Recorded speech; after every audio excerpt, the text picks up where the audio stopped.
Welcome back to Kurban English.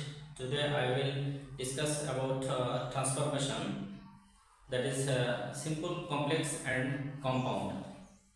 আমরা কিভাবে এই সিম্পল এবং কমপ্লেক্স এবং কম্পাউন্ড সেন্টেন্সে রূপান্তর করব তার একটা সহজ একটা টিপস নিয়ে হাজির হয়েছি। এই একটা টিপসের মাধ্যমে আমরা কিন্তু এই সেন্টেন্সগুলোকে খুব সহজেই সিম্পল থেকে কমপ্লেক্স থেকে কম্পাউন্ড আমরা রূপান্তর করতে পারবো।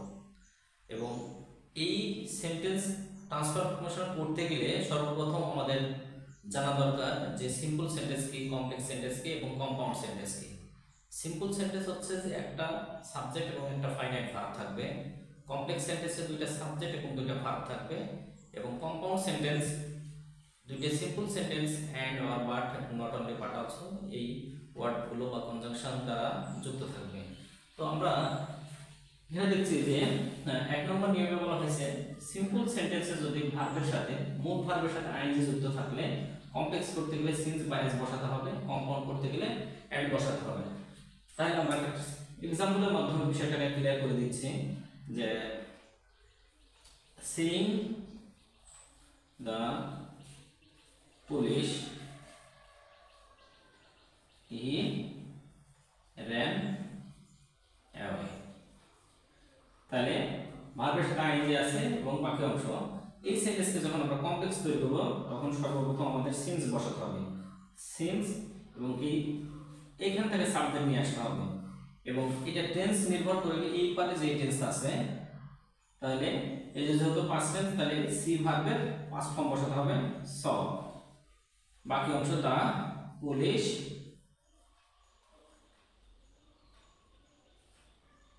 কমা হি ran away। তাইলে আমরা সহজেই এই সিম্পল সেন্টেন্সগুলোকে আমরা কমপ্লেক্স সেন্টেন্সে রূপান্তর করতে পারছি। এবং এখন যদি আমরা কম্পাউন্ড তৈরি করতে যাই, যেমন হি saw the police, এখানে এন্ড আছে, তাহলে এন্ড দ্বারা যুক্ত করতে হবে। এন্ড দ্বারা যুক্ত করার পর যদি দুইটা সেন্টেন্সের সাবজেক্ট একই থাকে তাহলে পরবর্তী সেন্টেন্সের সাবজেক্টের আর প্রয়োজন হবে না, ran away। তাহলে এইভাবে প্রিয় শিক্ষার্থী আমরা কিন্তু খুব সহজে এই টিপসটা যদি মনে রাখতে পারি তাহলে আমরা খুব সহজে এই সেন্টেন্সগুলোকে আমরা চেঞ্জ করতে পারবো। এবং দুই নম্বর নিয়মে বলা হয়েছে বিকজ অফ, অথবা শুরুতে বিং অথবা হ্যাভিং যদি থাকে এবং এই বিকজ অফ দ্বারা এই সেন্টেন্স দ্বারা, প্রথম সেন্টেন্স দ্বারা কারণ বোঝাতে হবে। তাহলে because of his being ill, comma he couldn't attend the class। তাইলে এই বিকজ অফ থাকার কারণে এই সেন্টেন্সটাও সিন্স দ্বারা শুরু করতে হবে, সিন্স অথবা অ্যাজ সাবজেক্ট ওই পর সেন্টেন্স থেকে নেক্সট হবে অ্যাজ হি।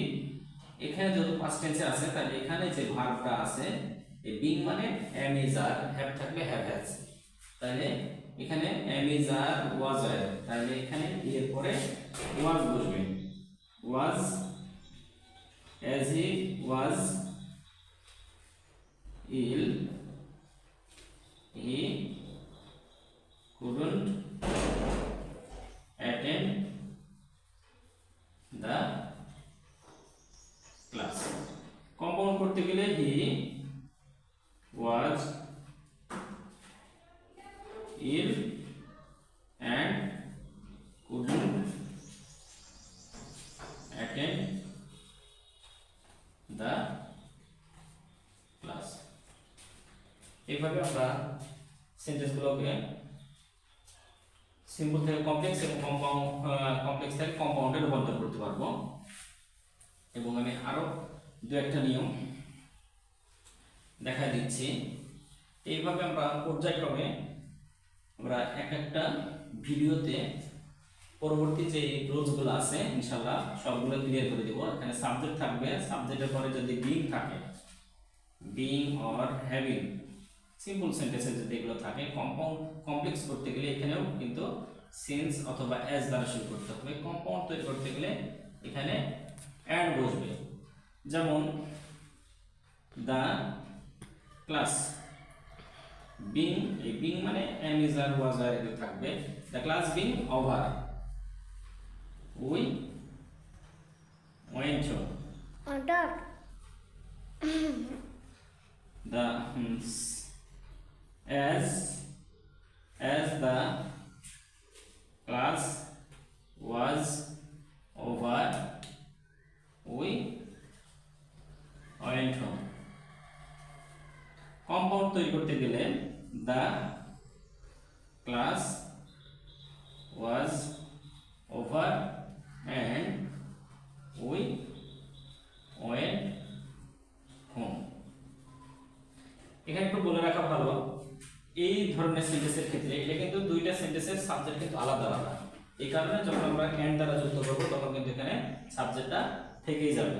আজকে আমি এই তিনটা নিয়ম এর মাধ্যমে আমি খুব সহজে সিম্পল, কমপ্লেক্স এবং কম্পাউন্ড সেন্টেন্সের রূপান্তরের বিষয়টা ক্লিয়ার করেছি। ইনশাআল্লাহ পরবর্তীতে আরো যে রুলসগুলো আছে তোমাদেরকে ক্লিয়ার করে দেব। ততক্ষণ পর্যন্ত আমার এই চ্যানেলের পাশে থাকবেন। সকলকে অসংখ্য ধন্যবাদ।